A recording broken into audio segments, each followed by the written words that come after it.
So a lot of the times you'll catch them kind of on the side of the mouth. You'll catch them in the chin. Whoa, whoa. Holy crap. I wasn't even paying attention. Ooh. Hello. Look at that. Another fatty.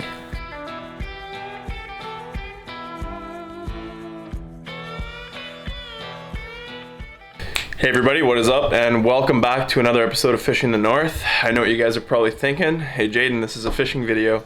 What are you doing inside, man? And that would be because unfortunately my intro to this video, the audio file was corrupted for some reason. So I don't know what the heck was going on with that, but I'm gonna have to redo it really quick. This is also going to be an upload that was last winter. We're just now kind of starting to get safe ice around here. So this is gonna be an old upload. Basically what I was going out for was my first solo camping trip, and I was going out to target some burbot. Basically the name of the game was setting up on a shelf that was roughly about 25 feet deep with access to about 110 feet of water right nearby, and just pounding the bottom with tubes, with spoons, getting those burbot to bite, and they certainly did. It was a pretty crazy night. I caught an absolute ton of burbot, pretty hot and heavy. I think I may have caught a lake trout or two. I can't really remember. I just kind of glazed through the footage there. But yeah, so I'm just gonna edit that up right now. Lots been going on since my last upload this spring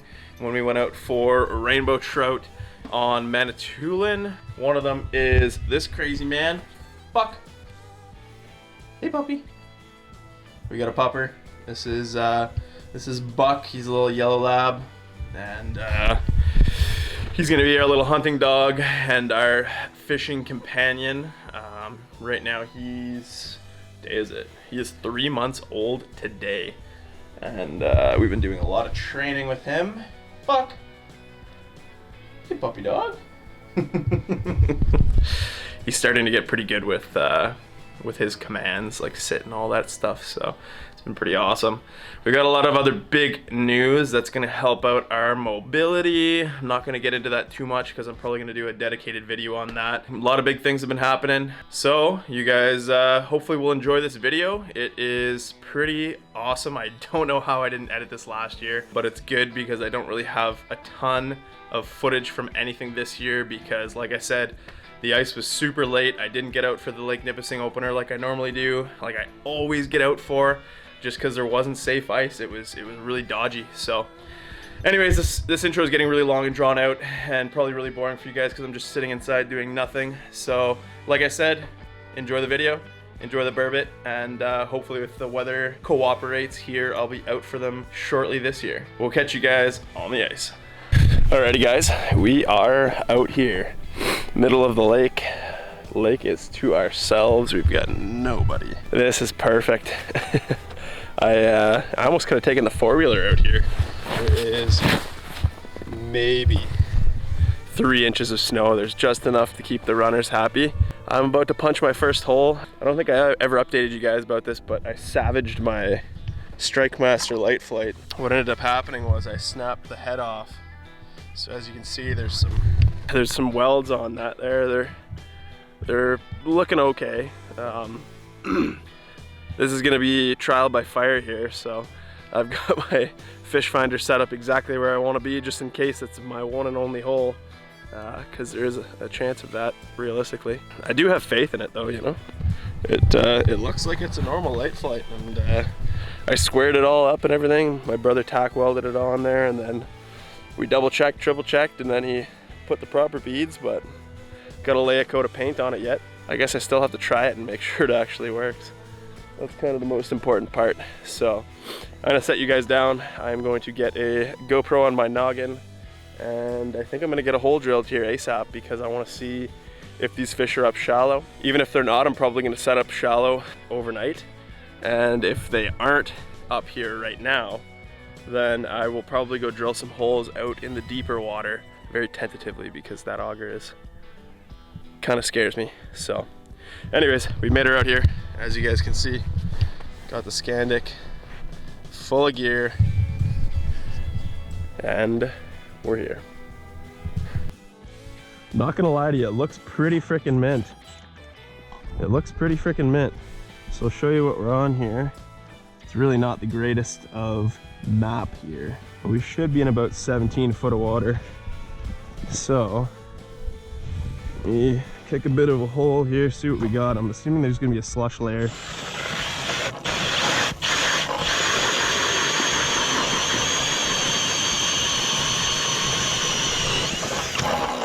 Wowee. Moment of truth. It's gonna break. It's gonna be right now.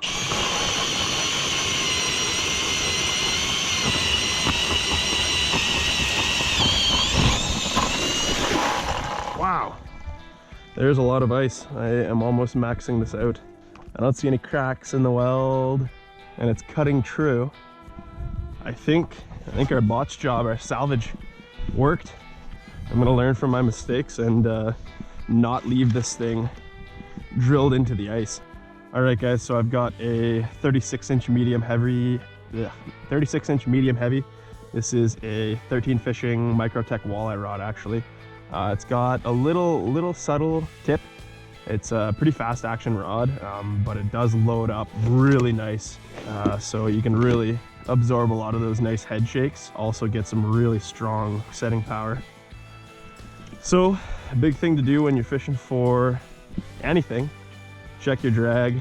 When you're fishing for burbs, I really like to keep my drag like super stiff, so that you can get a really solid hook set into them. And let's send her down there. Ooh, there's something moving up off bottom here. There's something moving up off bottom here. Something moving. Oh, no. Dropped it. That's a burbot. Come on, pick it up. Let's go. Let's go. Let's go. Wow, that thing's heavy. Let's go. Oh, maybe this isn't a burb. This might be a nice laker. That might be a nice laker. Oh my goodness. This thing is just weight, pure weight. Oh my gosh. Like, wow. Oh my goodness. Oh, I'm just getting in on him here. Oh yeah, that's gotta be a burb. Oh yeah, nice burbot. Let's go. He's got the hook in a pretty precarious spot. All right, come on. Easy there, buddy. I'm gonna pop the hook out while he's in the hole. Just skin hooked on the chin there. Check that greaser out. Oh yeah. Pretty fish, man. Look at the patterning. Look at the patterning on this thing. Nice tubby fish. I'd say that's probably pushing 30 inches. Maybe a 28. Beauty fish, but I think there's more. So let my thumb go, man. We'll let her go. See you later. Let's go, baby. Oh man, I love it when putting the work in pays off. I've drilled about a dozen holes or more at this point. I've moved a good 150, 160 feet from where I initially was. There's one topside, so where there's one, there should be more. I've still got on that white tube jig. As you guys can see, just a plain old-fashioned white tube jig. I like to sharpen my hooks up, keep them good. This thing's impregnated with salt. Using a barrel swivel, just because I like to be able to switch baits quickly. If I was fishing for lake trout, I'd be tying directly too, but lake trout's just gonna be kind of a bycatch in this situation. And yeah, like I was saying, so basically all I'm doing is fishing with the rod in my hand, kind of like this. I like to keep my finger directly on the blank, just because that gives me a bit of extra feel as you feel like the vibrations transferred through. And what I'm doing is I'm just kind of, I'll try and see if I can get it with the head cam here. I'm just kind of tapping it up and down on bottom. And what that's doing is it's going to stir up a bit of a cloud of debris. It's going to create all of that noise, that ruckus that the burbot like to see. They're very curious. We had that really big looking fish come up off bottom at it slowly, and that was when I kind of clued in and figured, you know, if that was a lake trout, he'd probably be willing to chase it up. This guy just kind of came in and sniffed it and went back down. So that's when you guys saw me drop back down to bottom and start hitting it there. And he actually picked me up once. However, I didn't think he really had it in his mouth, so as I was about to set the hook, you kind of saw me pick it up a little bit, and that's when I felt him drop it. So then I dropped it right back down to bottom, just kept tapping real small, and then that gives him the opportunity to really hone in on it. Because if you're doing really big rips, I mean, yes, that'll bring them in, but it's gonna make it a lot harder for them to hit. I find they're very inaccurate when they're trying to snap at a bait. They more so just rely on the fact that they've got really big mouths to kind of come over and pull that vacuum. So a lot of the times you'll catch them kind of on the side of the mouth. You'll catch them in the chin. Whoa, whoa! Holy crap! I wasn't even paying attention. Wow, that's ridiculous. Jeepers creepers, guys. I don't know what that is. This one might be a lake trout. I was kind of just smashing around for fun. Ooh, this one's heavy. Ooh. This might be a laker. If this is a burbot, this is gonna be a pretty nice one here. All right, as soon as he kind of ends off with that run, tighten down the drag. As you can see, this 13 fishing rod is really putting in work here. She's doubled right over.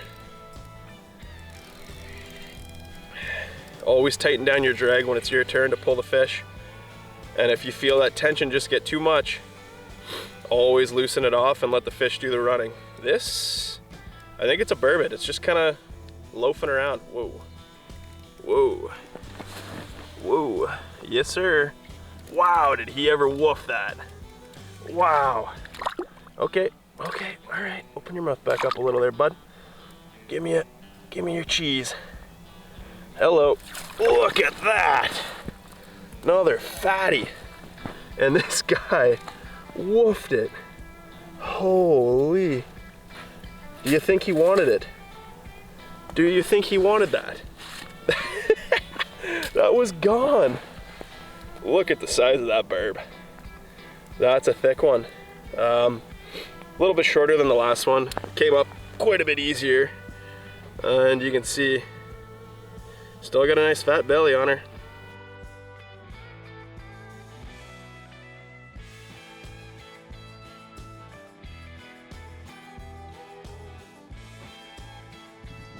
Oh geez. Oh, I don't even know how I got that. I currently, I've got one on here.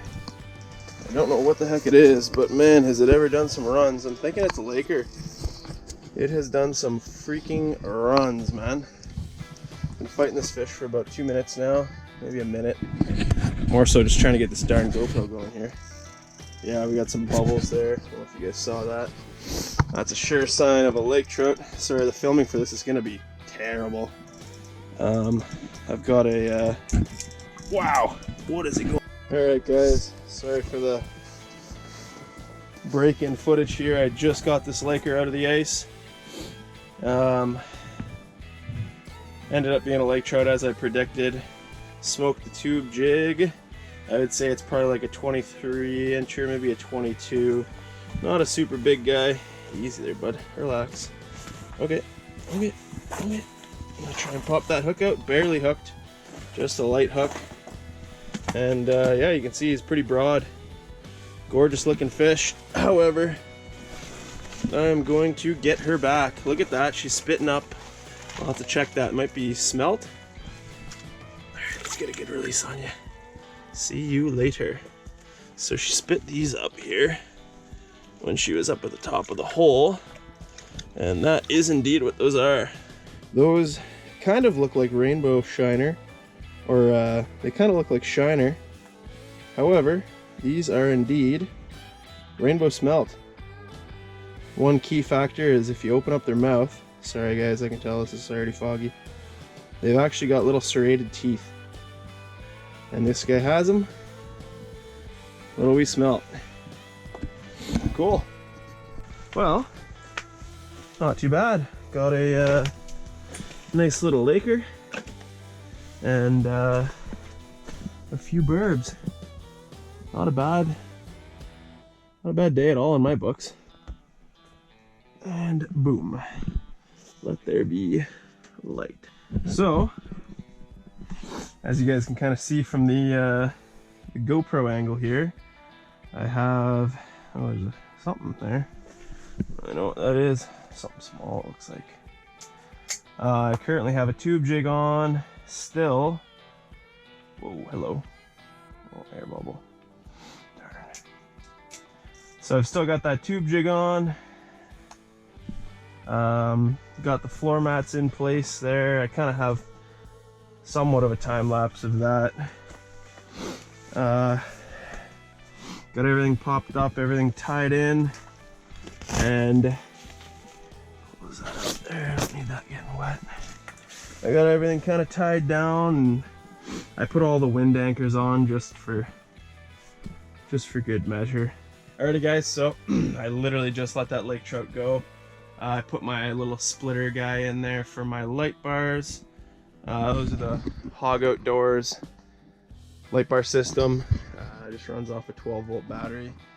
Super money. As you can see, it's nice and bright in here, and they just sip power. They don't really take much. So I'm still kind of getting organized in here. I just have my one rod in still. I haven't put out a second line all day, which is kind of stupid. I probably should have done that, but I spent most of the afternoon drilling. At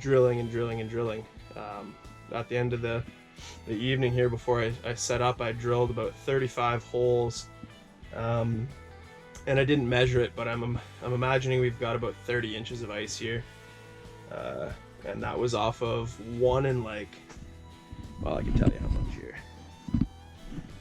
1.5 5 amp hour Milwaukee batteries. So that's quite a bit of ice. That's pretty impressive, and that auger is obviously not in peak condition either, since it was just rebuilt, and the blades are a little worse for wear. It could use a new set as well. So anywho, so the setup for tonight is, obviously I've got the cot here. I'll give you guys kind of a little bit of a rundown. I don't have a giant huge space here, so there's not much to it, but I've got pop-up cot, folds down real nice. I've got a 3-inch insulated self-inflating sleeping pad. Obviously you gotta have a pillow. If you don't sleep with a pillow, you're a crackhead. No, that's just kidding. Yeah, so I got my pillow, sleeping bag. This is just a, what is it, like a 0 degree Coleman or whatever. Yeah, 4 degrees Celsius Coleman one. I usually sleep with the heater on low.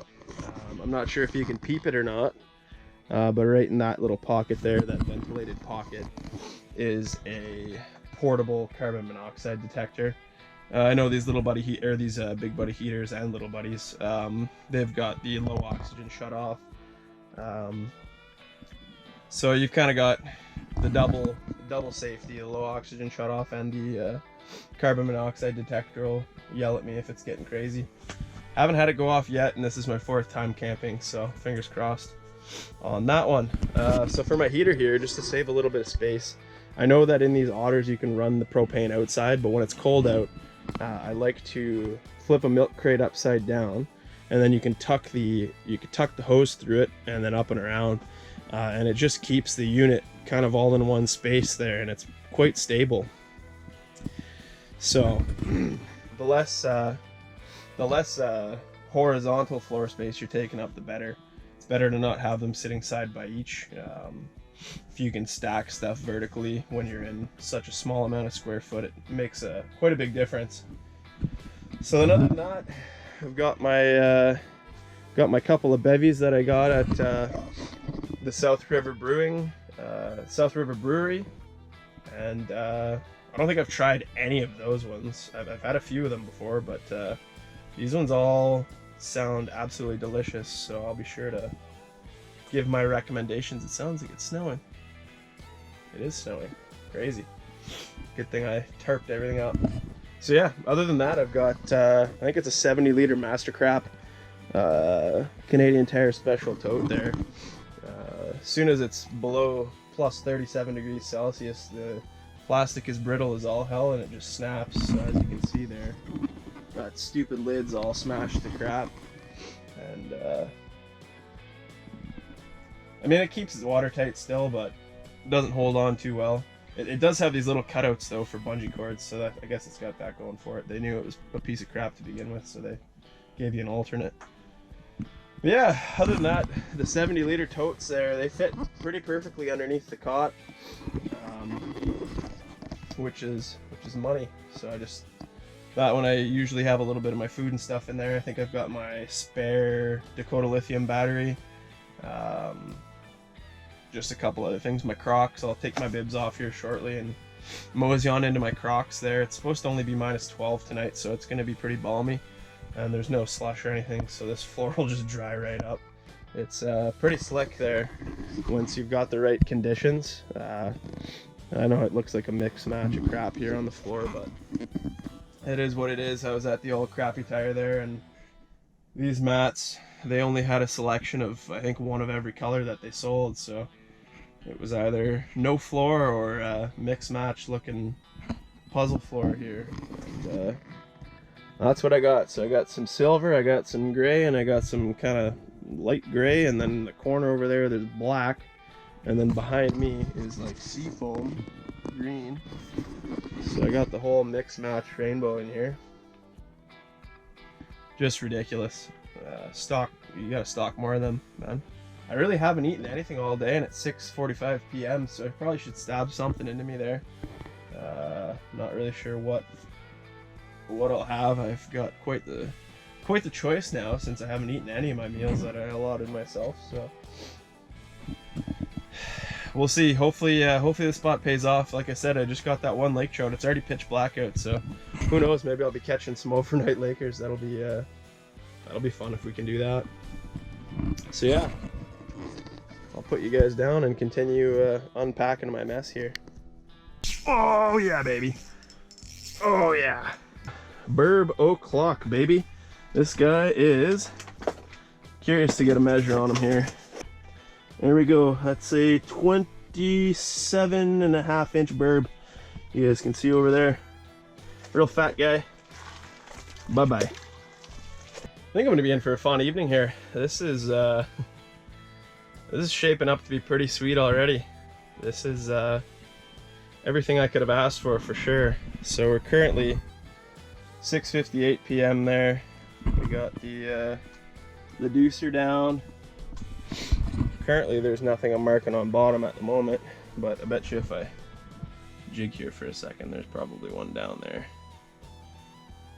We're kind of at the, oh yes, of course, yep, there's one. We gotta get this on my noggin. Oh yeah, come on now. I don't know how well you guys can see that. That's a massive line. Holy jeez. Oh my god, man. Oh my god. The aggression. Oh.